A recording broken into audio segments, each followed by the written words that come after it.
گواستنەوە لە ڕۆڵی شۆڕژگێڕیەوە بۆ چەتایەتی جاشایەتی. نمونە کوردستان عێراق. لابردنی بربەستەکانی بەردەم پرۆژەکە. پێش جێبەجێکردنی پرۆژەی میرات بەرەی کوردستانی تا ڕادەیەک یەک بوون. ئەمەش یەکێک بوو لە داواکاریەکان بۆ بەرگریکردن لە هێرشی سەربازگەی دوژمن بۆ سەر کوردستان کە پێکاتەبوون لە هەزارەها جاشی کورد لە پاسپای عێراقی. لە دوای ئەوەی مەلا مستەفا دەستی کرد بە جێبەجێکردنی پرۆژەی میرات درا لە ناوەڕۆکی ئەو یەکبوونە.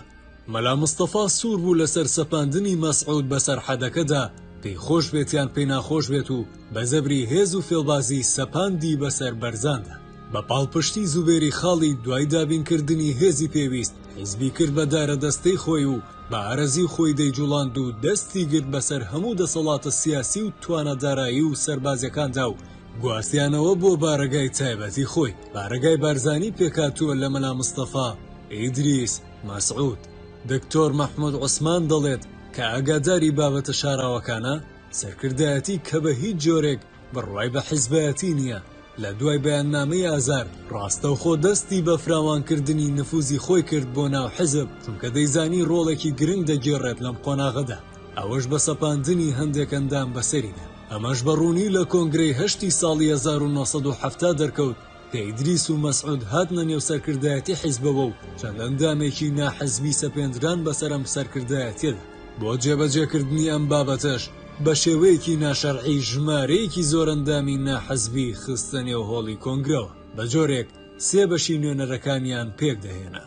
هەروەها لە دوای بەیاننامەی ئازارەوە تاک و کۆتایی هاتنی شۆڕش بارەگای بارزانی لە ڕێگای دەستگای پاراستن و نفوزی کەسیەوە ئەندامانی نێو حزب و سربەخودی خۆی دەخرانە ناو دەستگاکە تاکو نەتوانێت هیچ ڕۆڵێک بگێڕێت وەکو دەستگایەکی سەرکردار لە شۆڕشدا و دەسەڵاتەکان چڕ بوونەوە لە دەستی ئەندامانی سەربازی و ئەو پاراستنانەی گوێڕایەڵی بارەگای بارزانی بوون.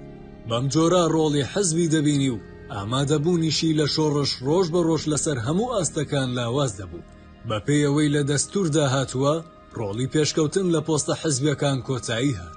سەرۆکی حزب خۆی پیاوەکانی خۆی دامەزراند و بە ئارەزووی خۆشی هەرچ کەسێکی مەبەستبوایە دەری دەکرد. بەم جۆرەش خزمایەتی و مەحسوبیات بەربڵاو بوو. کاتێکیش لە بەهاری ساڵی 1970 شەڕ دەستی پێکردەوە، دەستگای ئەمنی عێراقی هات بۆ نێو پلە و پایە هەستیارەکانی وەک سیاسی و سەربازی سەر بە شۆڕشی کورد، لەبەرەوە بەرە سەرەکیەکان بەپەلە هەرسیان دەهێنا. بۆ زانینی وردەکاری پاڵپشتی لە سەرکردایەتی حەدەکە تکایە بگەڕێرەوە بۆ سەرچاوەکەی پێشوو کاشیکاریەکی بابەتیانێ بۆ ئەو کارەساتە گەورەی کە پلەی یەک خودی مەلا مستەفا دروستی کرد لە ڕێگای زیادەڕەوی تاکڕەوانی خۆی و ناشایستەبوونی ڕاکردنی لە بەرپرسیارەتی. ڕۆژە نهێنیەکە پرۆژەی مەلا مستەفا و ئیدریس نەبوو، چونکە ئیدریس پرۆژەکەی بە ڕوخێنەر ناوبرد و با فاکتەرێکی گرنگی دانابوو بۆ ڕوخاندنی بزوتنەوەی کورد. هەروەها پرۆژەی مەلا مستەفا و عوبەیدەڵڵا و لوقمان نەبوو. هەروەها پرۆژەی مەلا مستەفا و عوسمان کوڕی شێخ بارزان نەبوو، بەڵکو عوسمان دژی وەستایەوە.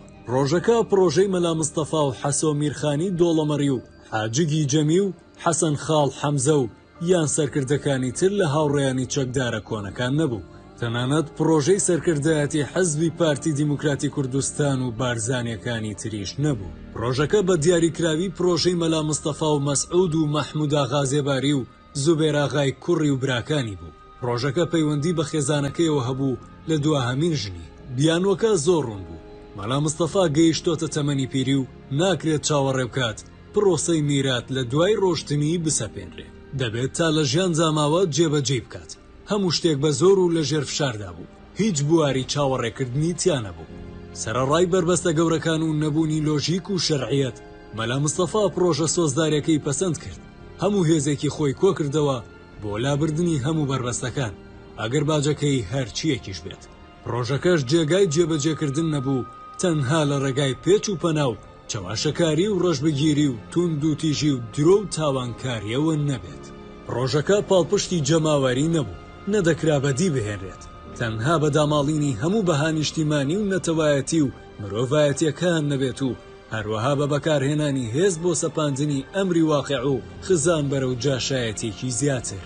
هەموو ئامادەیەکی خۆی دەربڕی بۆ بینینی ئەم ڕۆڵە سەرەڕای ئەنجامە نەرێنیە مەترسیدارەکانی بۆ ماوەیەکی دوورمە و داو درێژ. یەکەم هەنگاویش خۆی لە لابردنی بربەستەکان دەبینیەوە بە هەر چ نرخێک بێت. لە ناوبردنی هێمای شۆڕشگەڕانە ئەگەر بێت و ئینتیمای شۆڕش و بەهای دادپەروەری ڕەنگی لە ناخیدا دابکتایە، ئەم گۆڕانکاریە بنەڕەتیە ڕوونا لە خودی مەلا مستەفا ئەستەم دەبوو. بە وشەیەکی ڕوونتر سەرکردەیەکی بە باوەڕ و پتە و جێگیر نەبوو. جیاوازیەکی گەورە هەیە لە نێوانەوەی شۆڕشگەڕێکی ڕاستەقینە بێت لەگەڵەوەی وا خۆت دەربخەیت لە ڕێگای چاواشەکاریەوە کە تۆ کەسێکی شۆڕشگەڕیت. لە ڕاستیدا ئەوەی چاودێری گەشتی ژیانی بکات بۆی دەردەکەوێت بەپێی داواکاری و پێویستەکان هەڵوێستی وەردەگرت. هەرچ کاتێکیش بەرژەوەندی خۆی بخواستایە بڕیاری دەدا و دەستی لەو هەڵوێستانەی هەڵدەگرت. پەیوەست نەبووە بە هیچ بنەمایەکی ئەخلاقیەوە، لەبەرەوە هیچ بەلایەوە گرنگ نەبوو بە پێچەوانەیەوەی دوێنێ داوای کردووە هەڵسوکەوت بکات. وا خۆ دەرخستن کە زاهید و لە خواترسا ڕێگریان لێ نەدەکرد لە کۆکردنەوەی ملیۆنەها دۆلار لە ناو ماڵەکەی. هەروەها پیرۆزکردنی بارزان بەڕواڵەت ڕێگری لێ نەدەکرد بۆ پەراشکردنی ناچارکردنی خەڵکەکەی بەنا بۆ ڕژێمی سەدام حوسێن ببن. هەروەکو بە بەڵگەش هەیە هەموو نێرەکانیان لە ساڵی 1983 لە ناو برابوو. وا خۆ دەرخستن کە کەسێکی شۆڕشگەڕە ڕێگری لێ نەکردووە لەوەی سڵەیمان نوعینی ئەندامی مەکتەبی سیاسی حەدەکە ئێران لە 15 پێنجی 1968 بکوژێت و تەرمەکەی ڕادەستی ساڤاکی ئێران بکات. ژمارە ئەندامانی حەدەکەی ئێرانی 40 شەڕڤانی تێپەڕ کردبوو، هەر هەمویان لەلایەن پیاوانی بارزانیەوە یان کوژران یان دەستگیر کران یان ڕادەستی دەسەڵاتدارانی ئێران کرانەوە. چاوەڕوانی بەشی سێیەم بن.